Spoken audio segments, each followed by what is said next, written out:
मैं मानने को तैयार नहीं हूँ। जो अपने माँ का नहीं होगा वो दुनिया में किसी का नहीं होगा। जो अपने फ़र्ज को नहीं निभा सकता है दुनिया के फ़र्ज को नहीं निभा सकता है। ये तो कहने की बातें हैं कि ये सब कहने की बातें हैं। यहाँ तक है वहाँ तक है, वहीं तक उसका जलवा है, नज़र जिसकी जहाँ तक है। तो लड़की बचाओ लड़की पढ़ाओ की जगह लड़की बचाओ लड़की पटाओ बोलता है। आप उसकी बात करते हैं जो अंग्रेज़ी में तकरीर करने के लिए खड़ा होता है और प्रिंटर में देखता है लिखने वाले ने MRS लिख दिया, यानी इसका मतलब मैसेज में मिसेस का हो गया, तो मिसेस की जगह MRS पढ़ता है। ऐसे कह रहे हैं। आप बताइए, अमर ज्योति जहाँ जल रही थी, अमर ज्योति कहीं भी जले 50 सालों से जल रही थी। 50 सालों में क्या हुआ था? उसके सम्मान करने के का मतलब क्या है? उसे हटाकर कहीं किया जाए। जब तुम सारी चीज़ों का कर सकते थे तो केवल राम मंदिर पर ही क्यों नारा देते कि मंदिर वहीं बनाएंगे?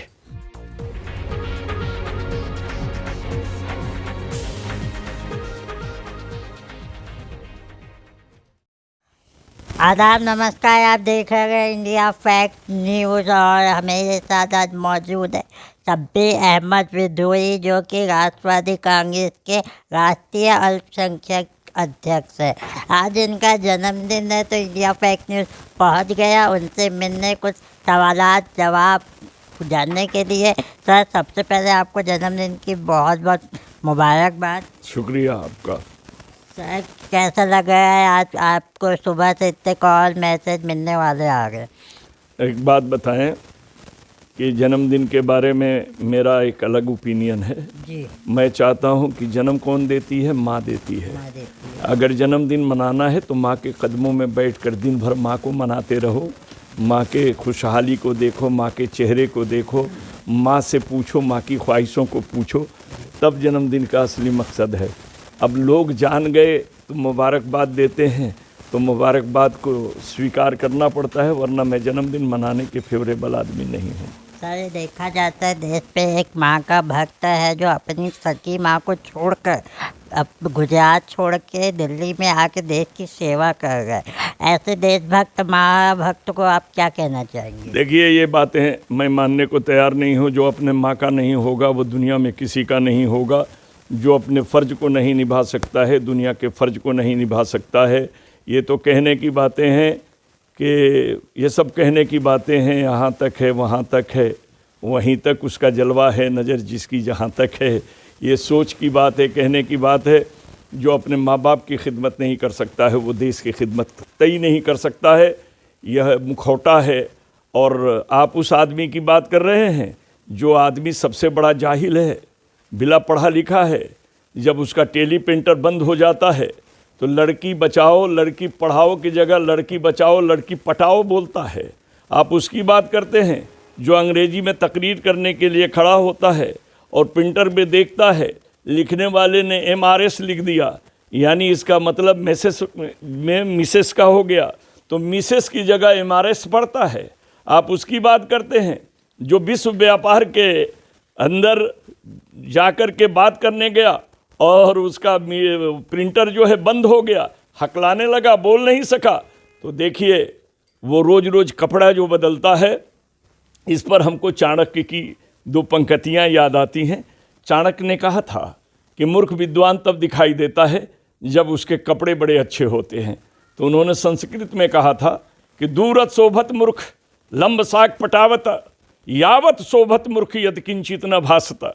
बेवकूफ़ आदमी को अगर अच्छा कपड़ा पहना दिया जाए तो दूर से विद्वान दिखाई देता है, और वो तब तक विद्वान दिखाई देता है जब तक कुछ बोलता नहीं है। हमको तो लगता है कि वो दूसरों के इशारे पे बोलता है, दूसरे का लिखा हुआ बोलता है, टेली प्रिंट पर देख कर बोलता है, वरना उसके पास एक छोटे से बच्चे तक की अकल नहीं है जो अपने सेंटेंस को पूरा कर सके। जो आदमी अपने मन से बात करेगा वो तो मन की बात कहता है, न जाने वो मन की बात भी लिखा हुआ पढ़ता होगा, मन उसका कहाँ लगा है कहाँ नहीं लगा है। हम इन चीज़ों पे जाना नहीं चाहते। आपका सवाल था कि वो देश की सेवा कर रहा है। देश की सेवा करने वाले देश के कारखानों को बेचने का काम नहीं करते। सर, वो जो जितने भी प्राइवेटाइजेशन कर गए उनका कहना तो यह है कि वो देश की भलाई में लगा गए। देखिए, एक सेकंड, जैसे कि अभी ऐसे बिजली बन रही है नई, दिल्ली में जो विधानसभा बना रहा है, और भी बहुत सारे नई चीज़ों का डेवलपमेंट हो रहा है।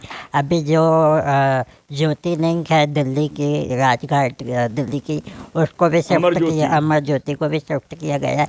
तो ऐसे में हम कैसे मान लें कि यानी वो देशभक्ति में नहीं? देखिए, वो इंदिरा गांधी के नारे पर जो एक नारा था, हम दो हमारे दो, उसी नारे पर वो चल रहा है। कैसे? हम दो हमारे दो, यानी शाह और मोदी दो, अदानी अंबानी दो, इधर सरकार में दो, उधर व्यापार में दो, ये दो दो के बीच का मामला चल रहा है। हम दो हमारे दो। अब प्रश्न आपका ये है कि बना रहा है, बना नहीं रहा है। वो हेरिटेज बिल्डिंग है, जिसे ऐतिहासिक बिल्डिंग कहते हैं, उनका अपमान कर रहा है, उनको बर्बाद कर रहा है। आप कैसे कैसे कह रहे हैं? आप बताइए, अमर ज्योति जहाँ जल रही थी, अमर ज्योति कहीं भी जले, 50 सालों से जल रही थी। 50 सालों में क्या हुआ था? उसके सम्मान करने का मतलब क्या है? उसे हटाकर कहीं किया जाए।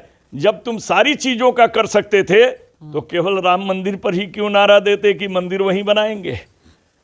आप बता दीजिए। तो जो चीज़ जहाँ थी वहीं अगर उसका विकास करते तो कोई बुरी बात नहीं थी। संग्रहालय तक को तोड़ने का काम किया गया है। ये हेरिटेज ऐतिहासिक बिल्डिंगें हैं जिससे भारत का इतिहास जुड़ा हुआ है, और इतिहास ये इसलिए मिटाना चाहते हैं कि इन्हें नया इतिहास लिखने की ज़रूरत पड़ेगी। आने वाली पीढ़ियों को ये अपना बनाया हुआ चीज़ दिखाना चाहते हैं, देश की आज़ादी से जुड़ी हुई चीज़ों को दिखाना नहीं चाहते हैं। तो जब नया इतिहास बनाना होता है तो पुराने इतिहास को मिटाना पड़ता है, और इसी काम पर गए हैं। क्योंकि आप जान जाइए कि वो 3 चीज़ें हमारे सामने बहुत बड़ी बात है। जब आदमी अपनी ज़ुबान को खो देता है, अपनी पहचान को खो देता है, तो उसका ईमान जाने में वक्त नहीं लगता है। जब निशानियां ख़त्म हो जाती है और परेशानियों के आदमी झेलने लगता है, तो इतिहास से हरास कर दिया जाता है और नए इतिहास को स्वीकार करने के लिए लोग विवश हो जाते हैं। तो ये इतिहास को मिटाकर नए इतिहास की रचना के लिए सारे काम किए जा रहे हैं। सर, आखिरी 2 सवाल पूछना चाहूँगा, दोनों सवाल एक साथ पूछता हूँ आपसे। अभी जैसे कि प्रधानमंत्री पंजाब दौरे में गए थे, उनके रास्ते को ब्लॉक कर दिया गया, ऐसा आरोप लगाया गया। तो इस पर आपका क्या कहना है? दूसरा सवाल ये है मेरा कि आपको भी उत्तर प्रदेश का स्टार प्रचारक बनाया गया है, तो आप उत्तर प्रदेश में क्या रणनीति अपनाने वाले हैं? देखिए, पहली बात यह है कि देश के प्रधानमंत्री कहीं भी दौरा करते हैं तो ब्लू बुक में उसके सारे चीज़ें आ जाती हैं, और उसके 3 रास्ते बनाए जाते हैं। एक वास्तविक रास्ता, एक वैकल्पिक रास्ता, एक आपातकालीन रास्ता। समझ लीजिएगा। तो अब वैकल्पिक रास्ते में उनके 120 किलोमीटर या 111 किलोमीटर का रास्ता तो हम नहीं मानते हैं कि वैकल्पिक होगा। अब रह गया कि मौसम का, आपको बता दूं, ये ड्रामा करने के लिए खेल हुआ। और दूसरी चीज़, आप ये चीज़ बता दीजिए कि आप जा रहे हैं और चले जा रहे हैं, किसानों ने बोला था रास्ता, वो लोगों का रोक के बैठे थे कि लोगों को उसकी मीटिंग में नहीं जाने देंगे। ये जब गए होंगे जहाज़ से, तो इनकी स्पेशल जहाज़ है जिसके कांच से आदमी की शक्ल में दिखाई देता है, चींटी की शक्ल में हम लोगों की जहाज़ से दिखाई देता है। तो कुर्सियां खाली देखे होंगे और वो सोच लिए होंगे कि 20 मिनट में हम हेलीकॉप्टर से उड़ के जाएंगे तो लोग कहाँ से आएंगे। वो देखे, उसका एक नारा है, आपदा में अवसर तलाश करो। तो उसने आपदा में ये अवसर तलाश किया कि प्रधानमंत्री का जान खतरे में है, जिसमें वो फेल हो गया जी। उसके इस नाटक ने चन्नी को चवन्नी से रुपया बना दिया। ये ख्याल कीजिएगा, चन्नी चवन्नी था लेकिन आज रुपया बन गया, और प्रधानमंत्री जी के मुकाबले में एक मुख्यमंत्री खड़ा हो गया। ये बड़ी बात है। नाटक करने वाला अपने आप कहीं ना कहीं उसके नाटक पकड़े जाते हैं। ड्रामा ज़्यादा दिन नहीं चलता है, झूठ के पाँव नहीं होते, लोगों के पीठ पर सवार होकर चलता है। अब इनका झूठ किस किस के पीठ पर सवार होकर चलेगा, और पीठ पर सवार होकर चलने वाला एक दिन स्लिप करके गिर भी जाता है। तो वही चीज़ें धीरे धीरे हो रही है और होती जाएगी। ये आपका पहला सवाल था। दूसरा, आपने कहा उत्तर प्रदेश में, हम उत्तर प्रदेश में क्या कहेंगे? लोग वोट मांगने पर देंगे। लोग देख रहे हैं कि किसने कौन सा काम किया है। लोग जानते हैं, जो लोगों ने दिया, आसाम में वोट दिया, परिवर्तन को देख कर दिया, उन्होंने सोचा कि गुजरात जैसा यूपी बनेगा। अरे गुजरात जैसा यूपी बनेगा, यूपी जैसा बनेगा, लोगों ने अच्छे दिन को सोच कर दिया। बल्कि मैंने भोजपुरी में एक गीत तैयार की है जिसके 2 मुखौटे आपको सुना देना चाहता हूँ कि वो है, जागो जागो ए मतदाता भारत के भाग्य विधाता, जागो जागो ए जवान, जागो जागो ए किसान, हाथ फैला के बुला रहा है तुमको हिंदुस्तान, जागो जागो ए जवान। अच्छे दिन का इसने तुमको दिखला करके सपना, काम निकाला देख लो अपना, हैं काम निकाला देख लो अपना, बेवकूफ़ बनाकर तुमको उसने काम निकाला अपना, जब से वो कुर्सी पर बैठल खींच रहल बा कान, जागा जागा ए जवान, जागा जागा ए किसान। तो इसको बड़ी लंबी इससे हमने बनाया है, लेकिन हम उसको किस तरह से लोगों तक पहुंचाएंगे, क्योंकि वहाँ तो एक रंगा पहन करके बैठने वाला मुख्यमंत्री है, वो एक रंगा है और एक बिरादरी की बात करता है। तो जब एक रंगा और एक बिरादरी है तो बाकी बिरादरियों को तो सोच करके एक रंगे को तिरंगे में बदल करके देश की एकता को साथ में रख के चलने की बात करनी पड़ेगी। लोगों के अंदर इन बातों को हमें डालना पड़ेगा। कारण ये है कि हमारे लोग बड़े भावुक होते हैं। बंदर जब बच्चे की रोटी लेके भागता है तो माँ कहती है ये मुआ मर क्यों नहीं जाता, और बिजली का करंट लगने के बाद अगर मर जाता है तो कहता है अरे ये बेचारा मर क्यों जाता है। तो इस तरह की चीज़ें होती हैं। हम जिस चीज़ को बुरा मानते हैं, जब उसको धर्म से जोड़ दिया जाता है तो हम भला मानने लगते हैं। तो धर्मांधता को मिटाने का काम और लोगों को समझाने का काम, लोगों के अंदर यह बताने का काम कि आपका मत 5 साल के लिए नहीं, देश के भविष्य के निर्माण के लिए है। आप ये सोचिए और उसे हटाइए जो आपके बारे में सोचता तक नहीं है, जो बेरोजगारों को रोजगार देने तक को नहीं सोचता है, जो किसान मजदूर इनके बारे में नहीं सोचता है। तो इसलिए लोगों के विचारधारा, और आप जानते हैं कि नेता का काम होता है आई हुई जनता की भावना को समझना, और जो भावना से वो ग्रसित हों या जिस भावना से को वो समझ करके आगे बढ़ना चाहते हों, उनके बीच का भाषण तैयार करके कहना। हम तो टेली प्रिंटर वाले नहीं हैं, जो टेली प्रिंटर वाले हों वो परेशान होएं कि लाइन कट जाएगी तो हम क्या बोलेंगे। इंशाअल्लाह हम वहाँ वही बोलेंगे जो आवाम सुनना चाहेगी, और जिससे जालिम सरकार का अंत होना तय होगा। हम उन्हीं विचारधाराओं को वहाँ रखने का काम करेंगे। चलिए सर, आपने चैनल को इतना कीमती समय दिया, उसके लिए बहुत बहुत धन्यवाद। धन्यवाद क्या, आप हमको लोगों तक पहुँचाएंगे, इसके लिए हम आपका धन्यवाद देते हैं। समय देना तो पड़ेगा ही, बगैर समय दिए तो आप इबादत नहीं कर सकते हैं। तो आपका भी बहुत बहुत शुक्रिया जो हम जैसों को आप लोगों के बीच अपने चैनल के माध्यम से पहुंचाने का काम करते हैं।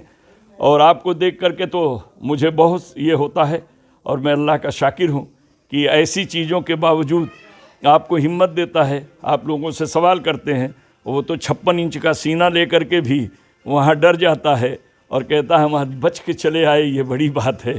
तो गजब की बात है, कुछ हुआ भी नहीं, पत्थर भी नहीं चले और बचकर चले आए। कह देना अपने मुख्यमंत्री से, ये कितना सोचने की बात है कि इतना डरपोक भारत का प्रधानमंत्री होगा। तो ये सोचने की बात है। मेरा अपना मानना है कि ज़िंदगी सबकी बराबर होती है। जनता की सेवा करने वाले को जनता के बीच जाने से डरना नहीं चाहिए। आपने एक इतिहास देखा होगा, भले राजीव गांधी का जान चला गया, लेकिन वो सिक्योरिटी तोड़ करके पब्लिक से मिलने का काम करता था, वो जाता था, जबकि ऐसा करना नहीं चाहिए।